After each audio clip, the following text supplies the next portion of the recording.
Tenth के mathematics में coordinate geometry चल रहा है तुम लोगों को पार्ट 6A। पहला उदाहरण है क्या बिंदु, 3 बिंदु दिया हुआ है। क्या बिंदु 3 2 -2 -3 और 2 3 एक त्रिभुज बनाते हैं। तो किसी भी त्रिभुज के निर्माण के लिए एक शर्त होता है। जो त्रिभुज में 3 भुजाएं होती है, तो मान लो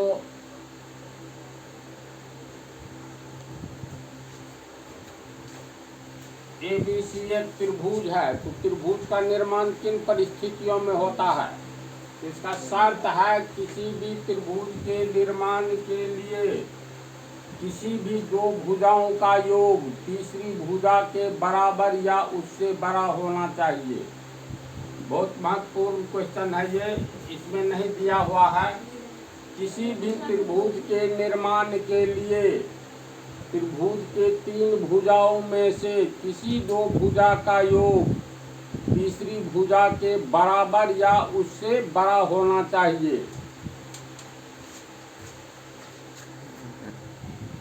किसी त्रिभुज के निर्माण के लिए क्या शर्त है, तो याद रखना, बहुत इंपॉर्टेंट क्वेश्चन है। किसी भी त्रिभुज के निर्माण के लिए उसके किसी 2 भुजाओं का योग तीसरी भुजा के बराबर या उससे बड़ा होना चाहिए। अब मान लो ये ABC एक त्रिभुज है, तो कोण A के सामने ये BC है न जी। तो इस भुजा का नाम स्मॉल a से रखेंगे। कोण C के सामने ये भुजा है तो स्मॉल c। कोण B के सामने में ये भुजा है तो इस भुजा का नाम रखेंगे स्मॉल b। कहने का अर्थ ये है A का मान यहाँ 5 सेंटीमीटर हो, 10 सेंटीमीटर हो, जो भी वैल्यू हो, B का भी कुछ वैल्यू होगा और C का भी। तो त्रिभुज ABC का निर्माण तब होगा 3 भुजा में से कोई 2 भुजा ले लो, कोई उसका योग या तो तीसरी भुजा के बराबर या उससे बड़ा होना चाहिए। यानी त्रिभुज ABC का निर्माण तब होगा जब मान लो AB, पहला शर्त है AB जोड़ BC, ये 2 भुजा का योग हुआ। AB और BC का योग या तो AC के बराबर होना चाहिए या AC से बड़ा होना चाहिए। तो इसको कैसे हम लोग दिखाएंगे, ये बड़ा का चिन्ह हो गया, यानी AB जोड़ BC ग्रेटर देन किससे, AC से। AC AB plus BC, AB plus BC का योग AC से बड़ा या बराबर। तो ऐसे चिन्ह लिखेंगे। इस चिन्ह का अर्थ जानते हो ना, इसका अर्थ हुआ ग्रेटर देन, यानी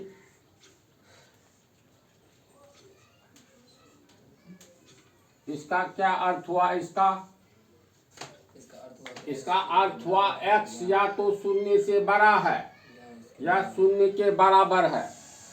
तो x बराबर यहाँ कितना लिखेंगे, 0 से बड़ा है तो x बराबर, बड़ा का मतलब हुआ ग्रेटर देन 0। तो 0 से बड़ी संख्या लिखेंगे, 0 से बड़ी हो गया x का मान होगा 1 2 3 4 इस तरह अनंत तक जाएगा। ये सब 0 से बड़ा है। और बराबर, बराबर का अर्थ हो गया x इक्वल टू 0 होगा ना। या तो x का मान 0 है या 0 से बड़ा है। इसी को लिखा जाता है ऐसे, ऊपर से ढक दो तो या तो x बराबर 0 है, नीचे से ढको या x का मान 0 से बड़ा है। इसका अर्थ ये हुआ। तो AB plus BC, AB plus BC ये दोनों का योग या तो AC के बराबर है या AC से बड़ा है। तो किसी 2 भुजा का योग, तो इसमें 2 भुजा को दिख रहा है AB और BC का योग AC से बड़ा है या बराबर है। इसी तरह ये भी तो हो सकता है BC जोड़ CA, BC जोड़ CA ये दोनों को योग या तो बराबर है या ग्रेटर देन है। BC और CA किससे, AB से। BC प्लस CA, BC और CA का योग या तो AB के बराबर है या AB से बड़ा है। इसका अर्थ हुआ ना। पुनः हम लोग लेंगे CA जोड़ AB,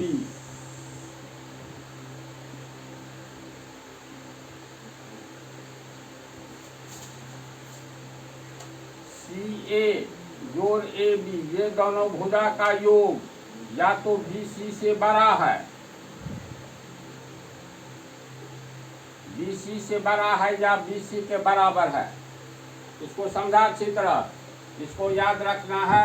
अब उदाहरण के तौर पर मान लो किसी त्रिभुज का एक भुजा AB है 1 सेंटीमीटर, BC है 2 सेंटीमीटर और CA है 5 सेंटीमीटर। त्रिभुज का निर्माण होगा। ध्यान से देखो तो, अगर किसी त्रिभुज का अगर दिया हुआ है किसी त्रिभुज ABC में AB बराबर 1 सेंटीमीटर, ये AB 1 सेंटीमीटर दिया है, BC 2 सेंटीमीटर और CA 5 सेंटीमीटर दिया है। ये तो बनाने के लिए हाथ से बना दिए हैं, लेकिन त्रिभुज का निर्माण ही नहीं होगा। ज्यों ही हम लोग 2 सेंटीमीटर का रेखा खींचेंगे, मान लो कुछ भी कोण लेंगे, कोण का मान दिया रहेगा। अगर मान लो दिया हुआ है 30 डिग्री, तो ये कोण 30 डिग्री बनाओ। ये बिंदु B और ये C, BC 2 सेंटीमीटर ले लिए, AB 1 सेंटीमीटर, यहाँ पर मान लो A बिंदु है, ये 1 सेंटीमीटर होगा। तो 1 सेंटीमीटर को जहाँ भी लाएंगे, ये CA कितना हो गया 5, तो दो भुजाओं का योग या तो तीसरी भुजा के बराबर या बड़ा होना चाहिए। तो पहला भुजा 1 सेंटीमीटर, दूसरा 2 सेंटीमीटर, A का जो कितना हुआ 3 सेंटीमीटर, ये 5 सेंटीमीटर है। तो दो भुजा का योग या तो तीसरे के बराबर या बड़ा होना चाहिए। तो ये तीसरी भुजा बहुत बड़ी है, इसलिए इस त्रिभुज का निर्माण ही नहीं होगा। प्रैक्टिकल करके देख लेना, औजार बक्स लेकर के नहीं बनेगा, किसी भी सूरत में नहीं बनेगा। यही ये कर देंगे 1 2 3, 3 से छोटा अगर कर देंगे, मान लो 2.75 cm, तो दो भुजाओं का योग 2 1 3 इसके बराबर या उससे बड़ा होना चाहिए, या तो 3 होना चाहिए या 3 से बड़ा, तो पर भी त्रिभुज नहीं बनेगा। तो त्रिभुज बनने के लिए टर्म एंड कंडीशन समझ गया। किसी दो भुजा का योग, जैसे इसी दो भुजा का योग देखो 2 2 4 4.75, तीसरा के बराबर नहीं है लेकिन बड़ा है, बड़ा होना चाहिए या बराबर। तो इस कंडीशन में इसको मान लो हम लोग 1 का 2 3 हुआ, तो तीसरे के बराबर होना चाहिए, तो या बड़ा होना चाहिए। तो बराबर का अर्थ हुआ ये 3 cm होना चाहिए या 3 cm से अधिक होना चाहिए, अब त्रिभुज का निर्माण होगा। अगर ये दो भुजा लेते हैं तो 2 और 3 5, 3 2 5 cm, तीसरी 1 cm है, इससे बड़ा होना चाहिए या बराबर। तो 3 2 5 1 से बड़ा है, इसलिए ये त्रिभुज बन जाएगा। कोई भी दो भुजा इसमें से ले लो, देखो तीसरी के बराबर या बड़ा है, तो इसका अर्थ है त्रिभुज का निर्माण होगा। तो क्वेश्चन में दिया हुआ क्या बिंदु ABC, मान लो क्या बिंदु ABC एक त्रिभुज बनाते हैं, तो पहले तीनों भुजा निकालना होगा, देखना होगा किसी दो भुजा का योग तीसरी के बराबर या उससे बड़ा है कि नहीं। ऐसी सूरत में त्रिभुज का निर्माण होगा, अन्यथा नहीं होगा। उदाहरण में 3 बिंदु दिया हुआ है। मान लो पहला बिंदु A 3 2, यानी बिंदु A का x नियामक 3 y नियामक 2। दूसरा बिंदु दिया है B, इसका x नियामक -2 -3 y नियामक। तीसरा बिंदु मान लो C x नियामक 2, y नियामक 3। इन तीन बिंदुओं से त्रिभुज का निर्माण होगा। अभी तो हम जैसा बना दिए हैं, तीनों को मिला दो तो लगता है होगा, लेकिन समझाने के लिए दिए हैं। अब त्रिभुज का निर्माण होगा कि नहीं होगा, इसकी जानकारी कैसे मिलेगी? तो पहले हम लोग भुजा का मान ज्ञात कर ले। तो बिंदु यहाँ बी दे देते हैं, -2 -3। दूरी सूत्र के अनुसार हम लोग दो बिंदुओं के बीच की दूरी को निकाल लेंगे। तो दूरी सूत्र, जैसे बिंदु ए और बिंदु बी के बीच की दूरी निकालना है तो क्या लिखेंगे? A B. दूरी सूत्र है x1 - x2 का whole square plus y1 - y2 का होल स्क्वायर। पहले बिंदु ए लिए हैं तो ए का ये हो गया तुमको x1, दूसरा y नियामक y1। फिर बी लिए हैं तो बिंदु बी का पहला x नियामक, तो ये हो गया x2 और ये हो गया y2।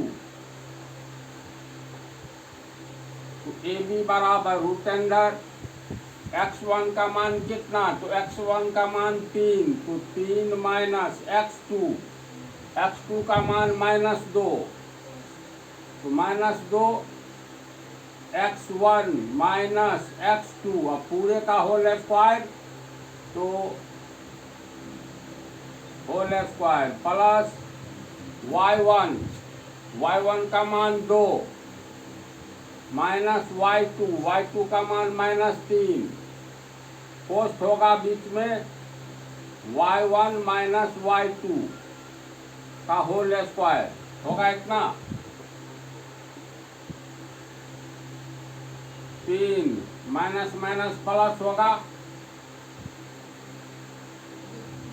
जी, minus minus plus bracket whole square plus 2 minus minus plus 3 whole square, 3 2 5 square plus 2 3 5 square, कितना हो गया? 5 गुने 5 5 25 जोड़ 25, 25 25 50। 50 को तोड़ेंगे तो हम लोग लिख सकते हैं 2 गुने 25, 25 का वर्गमूल 5, ये हो गया 2, 5√2। ए बी का मान कितना आया? 5√2। कैसे आया समझ गया ना? तो ए बी बराबर आया 5√2। तो हम लोग ए बी निकाल लिए। अब ए सी निकालते हैं। ए बी के जगह ए सी देंगे। अब ध्यान से इसमें देखो, ए सी ये दोनों में हो गया, ये हुआ x1, ये y1, बिंदु ए का x नियामक y नियामक। पुनः अगर हम लोग सी ले रहे हैं तो इसको मानेंगे x2, इसको मानेंगे y2। यानी पहला बिंदु का x नियामक को x1 मानेंगे, y नियामक को y1। दो बिंदु के बीच की दूरी निकालेंगे तो, और दूसरा बिंदु जो होगा इसका x नियामक x2 मानेंगे, y नियामक y2 मानेंगे। तब AC के बारे में, A से C तक की दूरी निकालना है तो फार्मूला तो यही होगा ना। अब मान बैठाते चलो। AC x1 का मान हो गया तुमको 3 माइनस x2 हो गया 2, तो 3 माइनस 2 प्लस y1 हो गया 2 माइनस y2 का मान 3 होगा इतना। देखते जाओ, कैलकुलेशन गलत नहीं होना चाहिए। 3 में से 2 गया 1 का स्क्वायर, 2 में से 3 घटाएंगे तो -1 का स्क्वायर, √अंडर 1 का स्क्वायर 1, -1 को गुना करेंगे तो +1, ये हो गया √2। होगा। AC हो गया √2। हम लोग AB निकाल लिए, AC निकाल लिए। अब निकालना है BC। तो BC निकालना है तो जिस बिंदु को निकालना रहेगा BC, तो पहला बिंदु के लिए X नियामक X1, Y नियामक Y1, दूसरा बिंदु के लिए X नियामक X2, Y नियामक Y2। तो BC निकालना है तो BC बराबर फार्मूला से X1 माइनस X2 का whole square, Y1 minus Y2 का होल स्क्वायर। BC X1 का मान क्या होगा? BC में X1 हो गया -2, फिर माइनस X2 का मान 2, इसका स्क्वायर Y1 हो गया -3, फिर यहाँ माइनस Y2 हो गया 3 का स्क्वायर, -2 -4 होगा तो -4 का स्क्वायर, फिर ये प्लस -3 -6 होगा। समझा? ये हो गया -4 गुने -4, माइनस माइनस प्लस, 4 चौका 16, फिर ये प्लस -6 को 2 बार गुना करेंगे, माइनस माइनस प्लस, 6 को 6 से 36, 16 36 हो गया 52, होगा इतना। तो BC का मान कितना हुआ? √52।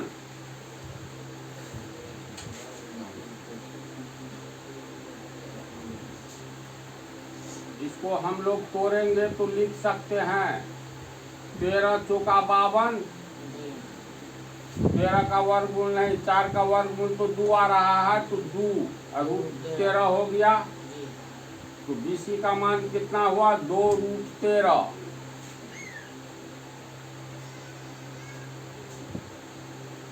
तो इस तरह से तीनों भुजा हम लोगों को निकल गया है। अब ये त्रिभुज का निर्माण करेगा कि नहीं करेगा? सबसे पहले इस पर आएंगे तो किसी दो भुजा का योग तीसरी के बराबर या उससे बड़ा होना चाहिए। इसमें जैसे आया है AB 5√2, AC √2, BC 2√13। तो रूट को तोड़ करके देखोगे, दोनों को जोड़ेंगे रूट को तोड़ करके, तो या तो इसके बराबर होगा या इससे बड़ा हो ही जाएगा। ये अपना आजमा लेना। अगर AC जोड़ BC निकालते हैं, इसका योग, तो रूट को तोड़ करके देखोगे इसमें भी कि दोनों का योग या तो AB के बराबर होगा या AB से बड़ा हो जाएगा। इस तरह पाओगे त्रिभुज का निर्माण हो सकता है। लेकिन इसमें एक बहुत विशेष बात ये है, तो लोग ज्योमेट्री में तुम लोग को बताए हैं, किसी भी त्रिभुज की बड़ी भुजा का वर्ग अगर त्रिभुज के अन्य दो भुजा के वर्गों के योग के बराबर होता है तो वह त्रिभुज समकोण त्रिभुज ही होता है। फिर पंक्ति सुनो, किसी त्रिभुज में बड़ी भुजा का वर्ग अन्य दो छोटी भुजाओं के वर्गों के योग के बराबर होता है तो वह त्रिभुज समकोण त्रिभुज होता है, क्योंकि बड़ी भुजा के सामने का कोण 90 डिग्री हो ही जाता है। ये थ्योरम है, प्रूफ कर दिया है ज्योमेट्री में। इसमें सबसे बड़ी भुजा कौन सी नजर आती है? बोलो। सबसे बड़ी भुजा इसमें कौन सी नजर आती है? तो इसको रूट को तोड़ने से बेहतर है। इस सब की पहचान कैसे होती है? जब ये रूट वाला मामला हो, जैसे मान लो x बराबर √2, y बराबर 3√2, ये 2√2 दिए, तो एक्स और वाई में कौन बड़ा है, कैसे समझोगे बिना रूट तोड़े। तो अगर हम लोग उदाहरण लेते हैं 5 और 6 में कौन बड़ा है, तो वैसे तो क्लियर है 6 ही बड़ा है ना। तो बड़ी संख्या का वर्ग छोटी संख्या के वर्ग से हमेशा अधिक होगा। पंक्ति को सुनो, 6 बड़ा है और 5 छोटा है, तो मान लीजिए तो हम वैल्यू लिख दिए, लेकिन इसमें रूट को तोड़ने वाली बात आएगी। रूट को तोड़ करके हिसाब किताब करेंगे तब पता चलेगा। तो बड़ा छोटा में तुरंत बड़ी संख्या का वर्ग छोटी संख्या से हमेशा बड़ा होगा।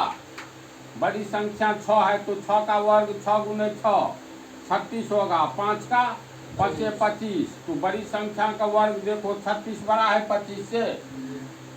तो इसी तरह इसका वर्ग करेंगे तो 2 दूनी 4 दूनी 8 होगा। इसका वर्ग करेंगे तो कितना होगा, 2 दूनी 4 दूनी 8 होगा। इसका वर्ग करो तो 3 या 9 दूनी 18 होगा। इसका मतलब y बड़ा है। समझ रहे बात को। तो इसको रूट तोड़ने से बेहतर है स्क्वायर करके देखेंगे कौन बड़ा है कौन छोटा। तो ए बी का स्क्वायर कितना होगा, ए बी का स्क्वायर बराबर 5√2 का स्क्वायर होगा। तो ये 5√2 गुने 5√2 25 25 दूनी 50 होगा। ए सी का स्क्वायर √2 है, तो √2 का स्क्वायर कितना होगा, 2 होगा। बी सी का स्क्वायर 2√13, तो ये 2 दूनी 4 को 13 से गुना करेंगे 52। अब तू लोग बोलो कि तीनों में बड़ी संख्या कौन है, जिस संख्या का स्क्वायर बड़ा होगा। तो BC सबसे बड़ी संख्या है क्योंकि इसका स्क्वायर 52 आया है। AC या AB दोनों छोट भुजा है इससे, यानी BC, इसमें BC सबसे बड़ी भुजा है। ये क्लियर हो रहा है। जो संख्या दिया हुआ रहे तत्काल नहीं पता चले बड़ी है कि छोटी, कौन बड़ी है कौन छोटी, तो ऐसी स्थिति में वर्ग कर दो रूट वाला का। तो बड़ी संख्या और छोटी संख्या को लेंगे तो बड़ी संख्या का स्क्वायर हमेशा बड़ा होगा, छोटी संख्या का स्क्वायर हमेशा छोटा होगा। ये बात सत्य है ना 100%। 9 बड़ा है किससे, 8 से। मान लो कल्पना करो ये x है ये y है, तो x बड़ा है कि y छोटा, तो y का मान 9 है। बड़ी संख्या का वर्ग बड़ा होगा तो 9 मैंने 81 है, इसका 8 64, 81 बड़ा है। तो रूट का मामला रहे तो ऐसे नहीं क्लियर होगा, जैसे इसमें रूट तोड़ेंगे तब क्लियर होता है जो कौन छोटा कौन बड़ा। और सीधे स्क्वायर कर दिए हम लोग, तो स्क्वायर करने पर पता चल गया जो सबसे बड़ी भुजा BC है। तो यहाँ पर देखो तो 50 और 2 कितना हुआ, 52 जोड़ने पर हो रहा है ना। तो अब इसमें ध्यान दो, किसी त्रिभुज में ये त्रिभुज की 3 भुजा है, सबसे बड़ी भुजा का वर्ग यहाँ BC का वर्ग 52 है। अन्य 2 भुजा AC और AB, AC या AB है, इस दोनों भुजा का वर्ग √2 का वर्ग 2, इसका 5√2 का 50 हुआ। और ये BC इसका वर्ग 52 है, तो 50 2 52, यानी त्रिभुज में सबसे बड़ी भुजा BC है। तो सबसे बड़ी भुजा BC है तो इसका अर्थ ये हुआ सबसे बड़ी भुजा ये BC है। इसको A मान लेते हैं। तो AC हो गया √2, ये √2 है। इसके बाद AB 5√2, BC 2√13। इस त्रिभुज में त्रिभुज ABC में सबसे बड़ी भुजा का वर्ग 2√13 का वर्ग 52 है। अन्य 2 छोटी भुजा का वर्ग, इसका वर्ग, दोनों का वर्ग निकाले तो एक का 50 हुआ, एक का 2 हुआ।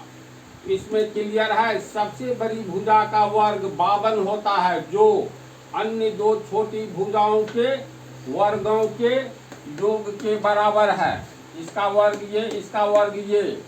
तो ये तो थ्योरम है। जब किसी त्रिभुज में सबसे बड़ी भुजा का वर्ग अन्य दो छोटी भुजाओं के वर्गों के योग के बराबर होता है, जैसा कि यहाँ हुआ है, तो वह त्रिभुज समकोण त्रिभुज होता है।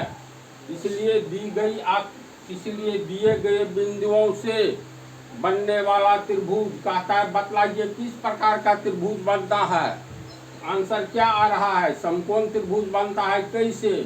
तो भुजा निकाल लेने पर ये सबसे बड़ी भुजा का वर्ग अन्य दो छोटी भुजाओं के वर्गों के योग के बराबर है, इसलिए यह समकोण त्रिभुज है। समझा इसको तू लोग? इसमें एक कंसेप्ट भी आ गया, त्रिभुज बनने के लिए किन शर्तों का पालन करना जरूरी है, और दूसरा ये हिसाब भी। तो इस पाठ में तुम लोग को PDF सब मिल जाएगा। समाप्त हुआ ये पाठ।